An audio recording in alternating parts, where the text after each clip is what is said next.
मेरी स्कूल की सबसे खूबसूरत लड़की गर्लफ्रेंड ने पूरे स्कूल के टीचरों और छात्रों के सामने मुझे पूरे 7 बार धोखा दिया, सिर्फ इसलिए क्योंकि वो जाग उठी थी और एक ऐस दर्जे की तत्व वाली बर्फ जादूगरनी बन गई थी।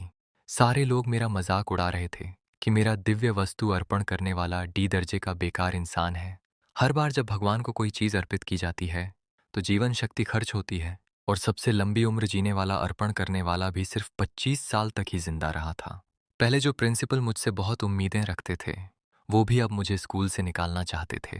किसी को नहीं पता था कि मुझे अचानक एक दिव्य दर्जे की खास शक्ति मिल गई थी, भेदती नज़र, जिससे मैं भगवानों के दिल की वो ज़रूरतें देख सकता था जो वो खुद कह नहीं पाते थे। इसी वक्त मैंने अचानक ऊपर आसमान की तरफ देखा, जहां अभी भी खून जैसा लाल रंग बचा हुआ था। आम लोगों की नज़र में वहां कुछ नहीं दिखता, पर मेरी नज़र में वहां एक के बाद एक हल्के नीले रंग के पारदर्शी बक्से उभरने लगे।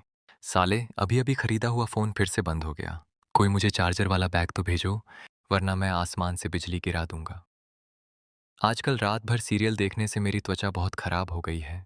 मुझे एक नमी वाला फेस मास्क चाहिए। अगर किसी के पास कोई अच्छी चीज़ है तो मैं उसके बदले नर्क की आग दे सकता हूँ। बहुत बोरियत हो रही है, बिल्ली को छूने का मन कर रहा है। कोई मुझे एक प्यारी बिल्ली दे दो, बदले में मैं अपना युद्ध देवता का कवच दे दूंगा। मैं हैरान रह गया, अपनी आंखें मलकर फिर से देखा। वो सारे संदेश अभी भी साफ दिख रहे थे और लगातार नए संदेश आते जा रहे थे। इसके तुरंत बाद एक ऐसी खुशी की लहर बिजली की तरह मेरे पूरे शरीर में दौड़ गई। बाकी लोग जब कुछ अर्पित करते हैं तो वो अपनी जान दांव पर लगाकर भगवान की पसंद का अंदाजा लगाते हैं, पर मैं सीधे उनकी ज़रूरत देख सकता था। मुझे बस बिजली के देवता को एक चार्जर देना है, देवी को एक ब्रेड देना है, युद्ध देवता को एक बिल्ली देनी है। तो क्या मैं इन सारे देवताओं को आसानी से खुश नहीं कर सकता?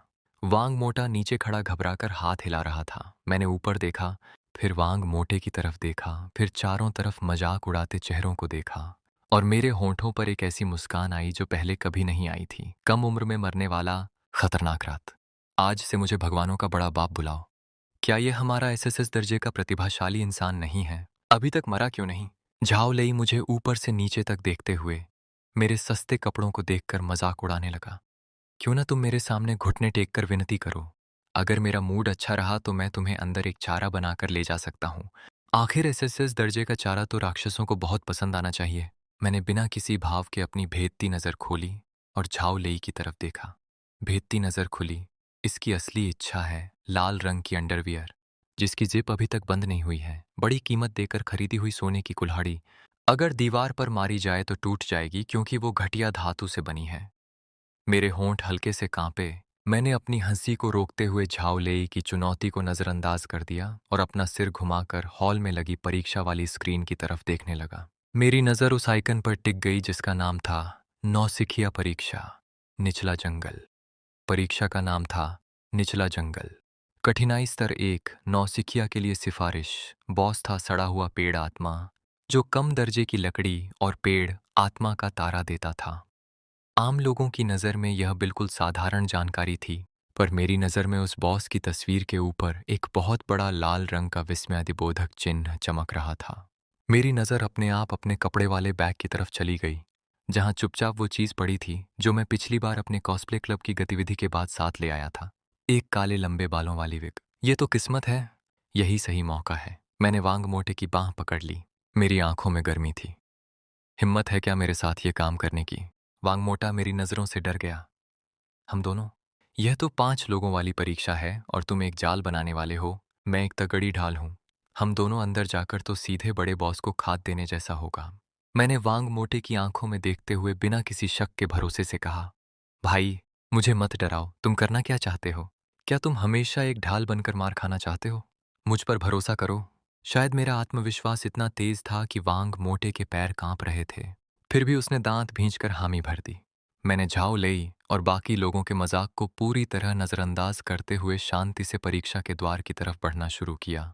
झाओ लेई ने हमारी पीठ देखकर ठंडे स्वर में कहा, मुझे तो देखना है कि इस बेकार इंसान की लाश बॉस का पेट भर पाएगी या नहीं। एक चमक के साथ मैं और वांग मोटा तुरंत उस द्वार में गायब हो गए। मत डरो, बहुत जल्दी होगा। मेरे पैर कमजोर हो रहे हैं। डरो मत। बाईं तरफ आगे की झाड़ियों में एक कमजोर जहरीला कीचड़ जीव छिपा है। इसकी कमजोरी है आंख। दाईं तरफ ऊपर एक डाल पर दूसरे स्तर का सूखा पत्तों वाला सांप है। इसकी कमजोरी है उसकी 7 इंच वाली जगह। मोटे, दाईं तरफ 2 कदम चलो, उस गड्ढे से बचो, अपनी ढाल ऊपर उठाओ। हाँ, उस डाल को रोक लो। सामने वाला फल मत खाना। अगर खाया तो 3 दिन और 3 रात दस्त लगेंगे। ऐसा लग रहा था जैसे मुझे पूरे नक्शे का जादू मिल गया हो। भेदती नजर की मदद से वांग मोटे को लेकर खतरों से भरे जंगल में यह सब बच्चों के खेल जैसा आसान लग रहा था। रास्ते में सारी लड़ाइयों से बचते हुए हम सीधे बॉस के कमरे की तरफ बढ़ते गए। अगर यह नज़ारा बाहर की दुनिया देख लेती तो सबके दांत खट्टे हो जाते। बाकी सारी टीमें खून बहाकर लड़ रही थीं, जबकि हम दोनों जैसे बगीचे में सैर कर रहे थे। यही है बॉस, पेड़ आत्मा, या यूं कहें जंगल के देवता का गंजा सिर। अरे, ये तो लिंगदा नाम का प्रतिभाशाली इंसान नहीं है। किस्मत तो अच्छी है तुम्हारी। आखिर बॉस के कमरे तक पहुंच ही गए। हूँ, पर अफसोस, तुम्हारा रास्ता यहीं खत्म होता है। ये बॉस अब हमारा है, सबसे पहले मारने का श्रेय हमें मिलेगा। तुम लोग मत भागो, मैं संभाल लूंगा। भाइयों मेरे साथ चलो, इस पर हमला करो। ये बॉस इतना ताकतवर क्यों है? सामने कोहरा है, यह तो दिव्य हथियार का प्रतिबिंब है। तुम अपने हाथ में यह नकली चीज लेकर क्या कर रहे हो? अपने लिए एक रास्ता तो छोड़ दो।